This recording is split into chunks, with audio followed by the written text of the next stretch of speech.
அனைவருக்கும் வணக்கம். நம்ம டெய்லியும் banking and SSC point of வியூல 5 கொஸ்டின்ஸ் கரண்ட் அஃபேர்ஸ்லேருந்து பார்க்குறோம். இன்னைக்கு என்ன கொஸ்டின்ஸ் இருக்கு அப்படிங்கிறத பார்ப்போம். First one, consider the following statements regarding foreign portfolio investment in India FBI பத்தி கேட்டிருக்காங்க. சரியா? A foreign investor can hold up to 10% of the total paid up capital of an Indian company under FPI அப்படின்னு சொல்லி கொடுத்துருக்காங்க.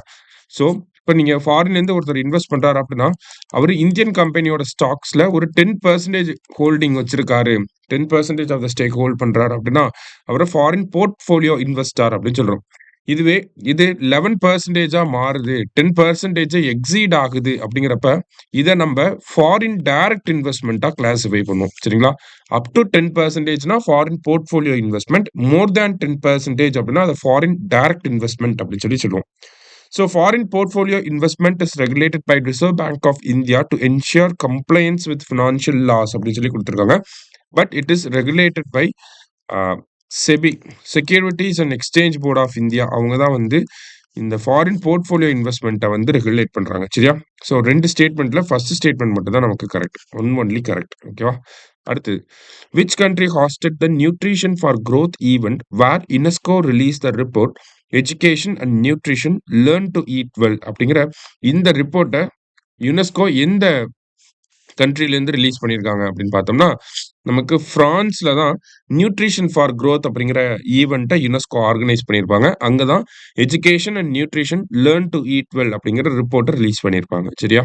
அடுத்தது, in which country is the Indian air force participating in the multinational air exercise Iniochos அப்படின்னு சொல்லி கொடுத்துருக்காங்க. ஓகேவா?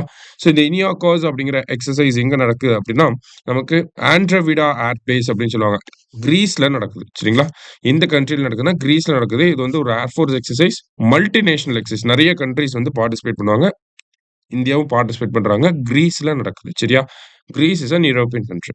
Right. Next, who is the author of the debut book title drive to victory? Debut அப்படின்னா first time அப்படின்னு அர்த்தம். So Karan சந்தோக்கோட first book தான் the drive to victory அப்படிங்கிறது, விக்டரி அப்படிங்கிறது. ஸோ இவர் பார்த்தோம்னா ஒரு ஃபார்மர் F1 ரேசர், இந்தியாவில இருந்து போன F1 ரேசர். சரிங்களா? ஸோ அவரு தான் இந்த டிரைவ் டு விக்டரி அப்படிங்கிற இந்த புக்கை எழுதியிருக்கார். சரியா? லாஸ்டா, which Indian state announced the renaming of 15 places to reflect its cultural heritage and public sentiment அப்படின்னு சொல்லி கொடுத்துருக்காங்க. ஓகேவா?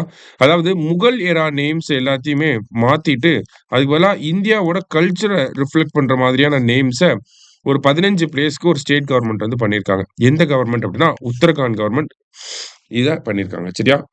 ஸோ இன்னைக்கு 5 கொஸ்டின்ஸ் பார்த்துருக்கோம். தேங்க்யூ.